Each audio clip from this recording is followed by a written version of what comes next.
લીંબડી જે police station છે ત્યાં એક એવો બનાવ હતો કે 31 લાખ રૂપિયા અને આમાં જે 70 તોલાની આસપાસ જે સોનું હતો ઓ વ્યાજ બટા આધારિત લોકો લઈ લીધો હતો. તો એવી ન્યૂઝ મળ્યા પછી જે ડીવાયએસપી લીંબડી છે એ લીંબડી દ્વારા આ જે સંપૂર્ણ જે કાર્યવાહી હતી અમે બહુ સારી રીતે લીંબડી દ્વારા કરવામાં આવેલ છે. જે વિશાલ રબારી દ્વારા અમે શૈલેષભાઈ જીવણભાઈ કાગડિયા કરીને અને કોળી સમાજના એક વ્યક્તિ હતા. આના પરિવારની જે મહિલાઓ હતી આનો ટોટલ 70 તોલા જે સોનો હતો એ લઈ લીધો હતો.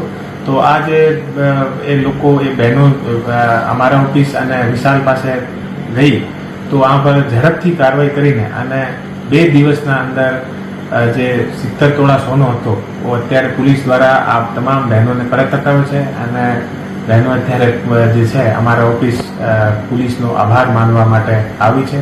અને લગભગ જે 70 તોલા સોનો છે એ અત્યારે 1 કરોડના પ્લસના રૂપિયાનો છે.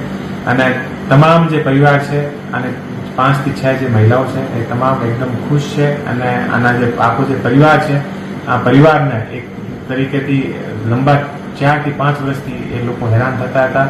અને આની જે મહિલાઓ હતી અને આને પોતાના દાગીના મળતા નથી હતા. અને પોલીસ સ્ટેશન આવ્યા પછી ફક્ત 1 થી 2 દિવસની અંદર તમામ કાર્યવાહી પૂરી થઈ ગઈ છે. અને અત્યારે અમે જે આના દાગીના છે એ 70 તોલાના દાગીના અત્યારે આપણા એસપી ઓફિસમાં પરત. હું લોકોને એટલું કહેવા માંગુ છું કે અમારી જે સુરેન્દ્રનગર જિલ્લાની જે પોલીસની ટીમ છે એ ડીવાયએસપી અને પીઆઈના નેતૃત્વમાં બહુ સારી રીતે આ જે વ્યાજ બટા અને બીજી તમામ જે કોઈ પણ જાતની લોકોને હેરાનગતિ થાય છે અમે કામ કરી રહી છે. અને કોઈને કોઈ પણ જાતની પરેશાની હોય તો કોઈ પણ ખોટા પગલાં ભર્યા વગર અમારા ઓફિસ યા કોઈ પણ ડીવાયએસપી યા પીઆઈ પાસે સંપર્ક કરશે તો આની સમસ્યાનો નિકાલ ચોક્કસ આવશે.